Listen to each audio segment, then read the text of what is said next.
అందరికీ నమస్కారం అండి. మన వారాహి అమ్మకి నమస్కారం చేసుకుంటూ ఈ వీడియో ఆరంభిస్తున్నాను. ఇక ఈరోజుటి వీడియోలో మన కోసం అమ్మవారు ఏం చెబుతున్నారు అంటే, తల్లి అతిగా ఆలోచిస్తున్నావా? నీకు తగిన సమాధానం నీ గుమ్మం ముందుకు 2 రోజుల్లో నిలబడి నేను మరీ అందిస్తాను.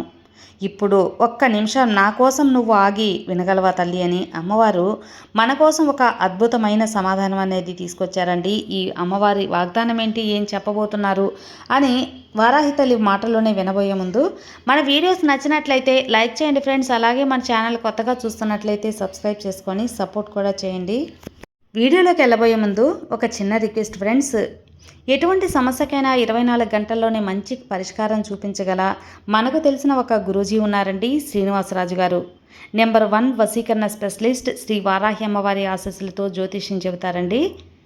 ప్రేమ, పెళ్లి, విద్య, ఉద్యోగం, భార్యాభర్తల మధ్య గొడవలు, సంతాన సమస్యలు, రియల్ ఎస్టేట్ ప్రాబ్లమ్స్, విదేశీ ప్రయాణం ఆలస్యం అవుతుంది, ధనం నిలకడగా లేదు, అలాగే పెళ్ళిళ్ళు ఆలస్యం అవుతున్నాయి, ఉద్యోగం ఆలస్యం అవుతుంది, ధనం నిలకడగా లేకుండా మనశ్శాంతి లేదు, జాతక దోషాలు, వాస్తు దోషాలు, ఇలా ఏ ప్రాబ్లంకైనా సరే గురువుగారు చేసే పూజల ద్వారా, పరిహారాల ద్వారా ఆ సమస్య అయితే ఖచ్చితంగా కనుమరుగైపోతుందండి. మీరు చేయవలసిందల్లా మీ ఇంటి దగ్గర నుంచే, మీరు ఉన్న చోట నుంచే ఫోన్ కాల్ ద్వారా గురువుగారిని సంప్రదించి మీ ప్రాబ్లంని అయితే సాల్వ్ చేసుకునే ఒక అవకాశం అనేది ఉంది. కాబట్టి స్క్రీన్ మీద కనిపిస్తున్న నంబర్కి కాల్ చేయండి. మీ ఎలాంటి సమస్యనైనా సరే తొలగించుకోండి ఫ్రెండ్స్.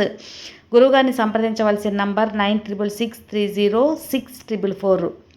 గురువుగారు ఈ ప్రాబ్లమ్సే కాకుండా స్త్రీ పురుష వశీకరణ కూడా చేయబడునండి. ఇక ఆలస్యం ఎందుకు, ఫోన్ ద్వారా గురువుగారిని కాంటాక్ట్ చేసి మీ ప్రాబ్లమ్స్ నుంచి అయితే బయటపడండి. ఇక మన కోసం అమ్మవారు ఏం చెబుతున్నారు అంటే, బిడ్డ నీకు ఈ శుభదనాన ఒక మంచి సమాధానంతో నీ ముందుకొచ్చాను. నువ్వు అతిగా ఆలోచిస్తున్నావు కదమ్మా. నీ ఆలోచనకు తగినటువంటి సమాధానం దొరకడం లేదని తల్లడిల్లిపోతున్నావు.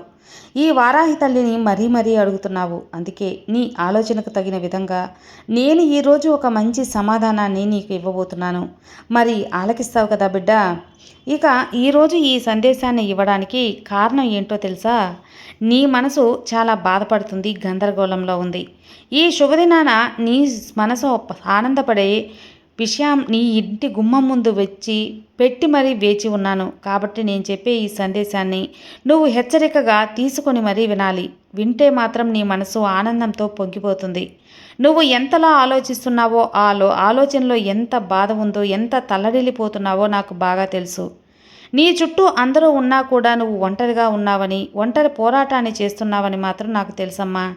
చెప్పాలంటే నీ మనసులో ఉన్నటువంటి బాధ, అలాగే నీవు అనుభవిస్తున్నటువంటి కష్టం, ఒంటరితనం, అలాగే ప్రశాంతమైనటువంటి జీవితం, ఇదంతా కూడా నీకు మరింత ఎక్కువ బాధను కలిగించే విధంగా, నిరాశను మిగిలిచేదిగా నేను అర్థం చేసుకోగలను. అయితే నీలో చెప్పుకోలేనటువంటి బాధలు నీ గుండెల్లో దాగి ఉన్నాయని నాకు తెలుసు. పైకి నవ్వుతూ ఉంటావు, కానీ లోపల మాత్రం అగ్నిపర్వతం బద్దలయ్యేలా వేదనను అనుభవిస్తున్నావు. నీ లైఫ్లో ఎన్నో పోగొట్టుకున్నావు, కానీ నువ్వు బాధపడన అవసరం లేదు. ఈ తల్లి నేనున్నాను కదా, నీ తలరాత పూర్తిగా మార్చేస్తాను. నమ్మకం లేదా తల్లి? డబ్బు, ఆస్తి, బంగారం ఇవేమీ కూడా సాటి రానటువంటి అద్భుతమైనటువంటి బహుమతి నీకు దొరికేలా చేయబోతున్నాను. అదేంటో తెలిస్తే భగవంతుడా, ఇన్ని రోజుల నుండి నువ్వు ఎప్పుడు నా మొర ఆలకించావా అని వెక్కి వెక్కి ఏడుస్తావు. మరి ఏ బహుమతి నీకు ఈరోజు నేను ఇవ్వబోతున్నాను అనేది తప్పకుండా ఈ అమ్మ మాటల్లో విను. అలాగే డబ్బు కన్నా, బంగారం కన్నా కూడా సాటి లేనటువంటి విలువైన బహుమతిని నీకు ఇవ్వబోతున్నానమ్మా. అంతటి బహుమతి ఏంటబ్బా అని నువ్వు ఆలోచిస్తున్నావా? ఇలా చెప్పి నువ్వు ఆలోచన పడటం చాలా సహజమే. కానీ నువ్వు ఆఖరి వరకు చూస్తే నీకు అర్థమవుతుంది ఆ బహుమతి ఏంటి అనేది. భగవంతుని మీద కర్మ సిద్ధాంతం మీ నమ్మకం ఉంటే తప్పకుండా ఒకసారి మనసులోనైనా సరే ఈ అమ్మ రూపాన్ని, ఈ అమ్మ పేరుని మనసులో తలుచుకో, మన రూపాన్ని తలుచుకో. నీకున్నటువంటి భారమంతా కూడా ఇప్పుడే ఈ క్షణమే నా పాదాల వద్ద సమర్పించు. ఒకసారి నువ్వు అనుభూతి చెందు. నీకు నా ఆశీస్సులు ఎప్పుడూ పుష్కలంగా ఉంటాయి. ఈ అమ్మ అనుగ్రహం ఎప్పుడూ నీ పైన నిండుగా ఉంటుంది. అలాగే నీ జీవితం ఒక తెరిసినటువంటి పుస్తకం లాంటిది. కానీ ఆ పుస్తకంలో ఉన్నటువంటి అక్షరాలు విలువ ఎంతో గొప్పదో, నీ యొక్క మంచితనం కూడా అంతే గొప్పదమ్మా. అయితే నేను ఎంతోమంది జీవితాలను చూశాను. అయినప్పటికీ కూడా నీ జీవితాన్ని చాలా అంటే చాలా చిత్రంగా చూస్తున్నాను. ఎందుకంటే నాకు అనిపిస్తుంది బిడ్డ ఒక్కటే, ఎందుకు ఇంతలా నువ్వు మోసపోతున్నావు అని. అది నిజమే కదా. నీ మనసులో నువ్వే అడుగు. నిన్ను ఎవరైనా ప్రేమిస్తే, ప్రాణమిస్తే, ప్రాణమిచ్చేలా ప్రేమిస్తున్నారు అంటే వాళ్ళ కోసం నీ సంతోషాన్ని, ఆస్తులను, సమయాన్ని, చివరికి నీ ఆత్మగౌరవాన్ని కూడా వదిలేసుకుంటావు. కేవలం నీకు మిగిలింది వెన్నుపోటు. నిన్ను ఎవరైతే మోసం చేస్తూ వెన్నుపోటు పొడుస్తూ ఉన్నారో, ఎవరైతే నీకు అత్యంత ప్రాధాన్యత ఇచ్చారో, ఎవరు నిన్ను రోడ్డును పడేశారో, అలాగే నీవు ఎవరైతే నిన్ను చులకనగా చూశారో, డబ్బున్నప్పుడు ఒకలా, డబ్బు లేనప్పుడు ఒకలా చూసినటువంటి స్వార్థపూర్వకమైన ఈ ప్రపంచంలో నిజాయితీగా బతకడం అనేది నువ్వు చేసినటువంటి ఒక పాపం. నీ ఇంట్లో వాళ్ళే నిన్ను అర్థం చేసుకోవడం లేదు. నీ బంధువులే నీ మీద లేనిపోని నిందలు వేస్తున్నారు. నువ్వు ఎవరికైనా సాయం చేస్తే ఆ సాయం పొందిన వారే నీ గురించి చెడుగా మాట్లాడుతున్నారు. ఇదంతా వింటుంటే నీ గుండె బరువెక్కిపోతుంది కదూ. అవును బిడ్డ, నేను ఈ విషయాన్ని గుర్తించాను. నీ గురించే మాట్లాడుతున్నాను. ఇదంతా కూడా నిజమైతే అవును అని చెప్పి నీ మనసులోనైనా అనుకో చాలు. అంతేకాకుండా ఈరోజు నేను నీ ప్రతి ఆలోచనను ప్రతి మనసులో పెట్టుకుపోతున్నావు.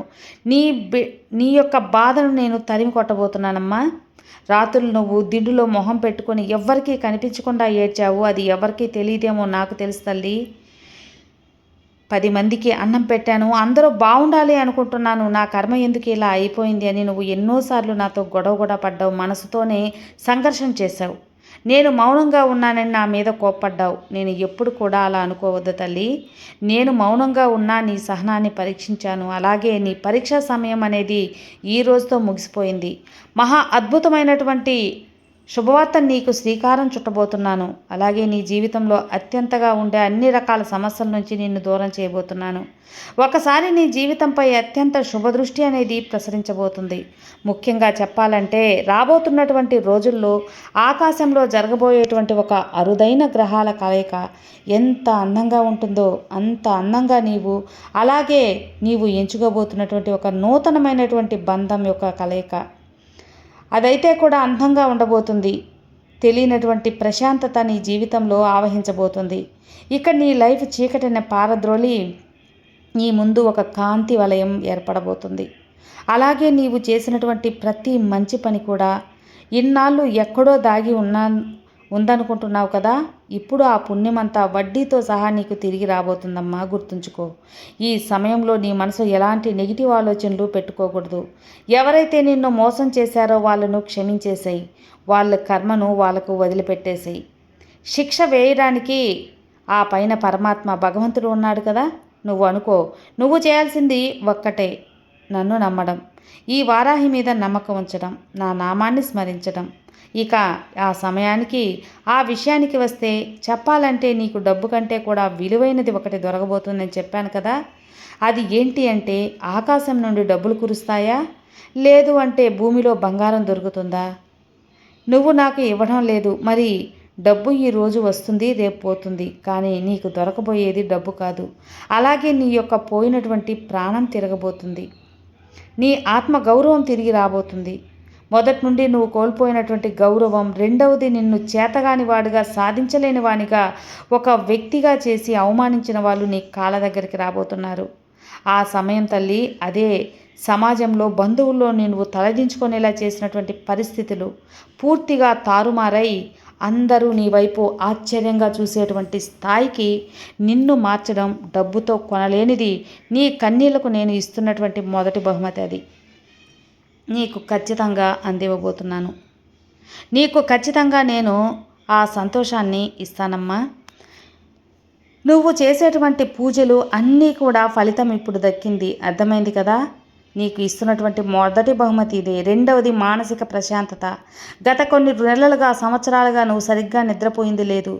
ఎన్నో ఆలోచనలు, ఎన్నో టెన్షన్లు, అప్పుల బాధలు, ఎన్నో రకాల సమస్యలు, కుటుంబ కలహాలు, ఇవన్నీ నీ మనసులో ఒక భారం అనేది మిగిల్చాయి. ఆ భారం అంతా దిగిపోయేలా చేస్తాను.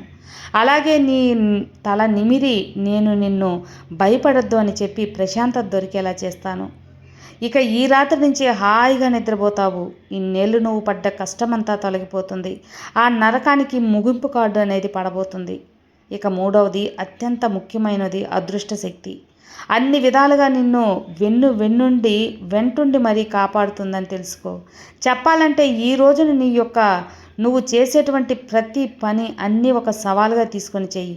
ఒక అదృశ్య కవచం అనేది నీ చుట్టూ రక్షణగా నిలవబోతుంది. మరి అది ఎవరో కాదు, నీ తల్లిదండ్రుల యొక్క ఆశీర్వాదాలు. తప్పకుండా నీ యొక్క ఆశీర్వాదాలు నీకు అండగా ఉంటాయి. మంచి ఫలితాలు నువ్వు అందుకుంటావు. ఇక నువ్వు చేసినటువంటి మంచి పనులు కూడా కూడగట్టుకొని నీవు ఊహించని విధంగా జీవితం మారబోతుందమ్మా. ఒక అనుకూలమైనటువంటి స్పందన నీకు కలగబోతుంది. నన్ను మొదలుపెట్టే ప్రతి ఆలోచన పనిలో విజయం అనేది దక్కుతుంది. ఇవన్నీ ఒకసారి జరగటం నీకు నమ్మలేవు. భగవంతుడు నీ ముందుకొచ్చి కూర్చొని ఒక చిన్న పిల్లల బోరును ఏడ్చావు కదా, నిజంగా ఇదంతా నాకే ఎందుకు జరుగుతుంది అని ఇక ఆనంద బాష్పాలతో అమ్మా నా కష్టం తీర్చావు అని ఆనంద బాష్పాలు, కన్నీరు బాష్పాలతో నీవు నా ముందుకు వస్తావు. నేను అన్నీ వింటాను, చూస్తాను. నా బిడ్డ సంతోషమే కదా నా సంతోషం అని నేను మనసారా నిన్ను ఆశీర్వదిస్తాను. ఇక నీ మనసులో అనుకో తల్లి, ఒక పాజిటివ్ ఎనర్జీ అనేది నీకు వెంటనే కలుగుతుంది. అలాగే నువ్వు ఇంత పెద్ద అద్భుతం జరగబోతుంది అంటే ఏం చేయాలి? మౌనంగా ఉండు. వీలైనంత వరకు ఎవరితో వాదించుకో. ఎవరినైనా నిన్ను కావాలని రెచ్చగొడితే చిరునవ్వు నవ్వి అక్కడి నుంచి వెళ్ళిపో. అలాగే నీ నోటి నుంచి ఎలాంటి శాపనార్థాలు, ఎవరికి ఎటువంటి మాటల్లో కూడా అనకుండా చూసుకో. నిస్వార్థమైనటువంటి హృదయంతో అందరి పట్ల ప్రేమపూర్వకంగా వ్యవహరించు. అలాగే నీ ఇంట్లో ఉదయం సాయంత్రం దీపారాధన తప్పక చేస్తూ ఉండు. ఈరోజు ముఖ్యంగా నువ్వుల నూనెతో దీపాలు వెలిగించు. ఈ శుక్రవారం రోజున నీకు ఇష్టమైనటువంటి దైవం ముందు కూర్చొని నా జీవితాన్ని నీకే విడిచిపెడుతున్నాను తల్లి అని 2 చేతులు జోడించి మనస్ఫూర్తిగా వేడుకో. అన్నిటికీ ఫలితం ఉంటుంది. ధ్యానం చేసుకో. ఆకలితో ఉంటే పేదవాళ్ళకి, మూగజీవులకి ఆహారం పెట్టు. అది నీకు శుభ సూచికాన్ని, అలాగే నీకు పుణ్యాన్ని చేకూరుస్తుంది. నీ కర్మలను తొలగిస్తుందమ్మా. అలాగే దైవశక్తిని నమ్ముకో. నీకు దైవశక్తి దగ్గర ఉంటే ఏ ఆపద నీకు రాదు తల్లి. మంచి అవకాశాలు, డబ్బు, ఉద్యోగ అవకాశాలు ఏవైనా నువ్వు అందిపుచ్చుకుంటావు. నీకు ఈ శుభదినాన్ని అందించేటువంటి ఈ శుభవార్త నీకు ఇప్పుడు ఆనందం సొంతం చేసిందా? నీకు ఆనందం శాశ్వత సొంతం చేసే బాధ్యత ఈ తల్లిది. ఇక అమ్మ మాటలు విన్నావు కదా, నీవు ఏదైనా సరే అందుకో. తొందరపడి అందుకొని నువ్వు బాధపడకుండా ఇప్పుడు ఈ తల్లి మాటలు ఆలకించి విని మరీ అందుకో. అది శాశ్వత ఆనందాన్ని నీకు చేరుస్తుంది బిడ్డ. కాబట్టి ఈ వారాహి చెప్పే మాటలన్నీ కూడా, నీ సందేశాలు కూడా, నీ సందేహాలని కూడా తొలగించింది కదా. నీ మనసులో పెట్టుకొని ఆచరించావంటే నీకున్నటువంటి కష్టాలు తొలగిపోయి నీ మనసులో ఆనందం ఉంటుంది. కాబట్టి ఆలోచించొద్దు, ధైర్యంగా నడువు. ఏది జరిగినా నేనున్నానని చెప్పి నా పైన నమ్మకాన్ని ఉంచుకో. ఈ అమ్మ పైన నమ్మకాన్ని ఉంచు. నీ జీవితంలో ప్రతిదీ కూడా అద్భుతంగా మార్చే నీ జీవితాల్లో గొప్ప మార్పుని తీసుకొస్తాను. ఇక మొదలుపెట్టు. ప్రతిరోజు నీ ఆనందాన్ని రెట్టింపు చేసే పనులు చేస్తూ ఉండు. అమూల్యమైన బహుమతి నేను అందిస్తాను కదా. ఇక నిశ్చింతగా నిద్రించు. ఈ వారాహి అండ నీకుండగా భయం ఎందుకమ్మా. ఇక ప్రశాంతంగా ఉండు. నీ మనసులో ఉన్న కోరిక తీరటమే కాకుండా నీ జీవితానికి గొప్ప బహుమతి అందిస్తాను. మనశ్శాంతి అనేది నీకు కావాలి అని కోరుకున్నావు కదా. నీ పేరు ప్రతిష్టలు రెట్టింపయ్యేలా చేస్తాను. నిశ్చింతగా ఉండు. అలాగే నమ్మకంతో ఉండు. సర్వే జనా సుఖినో భవంతు. జై వారాహి.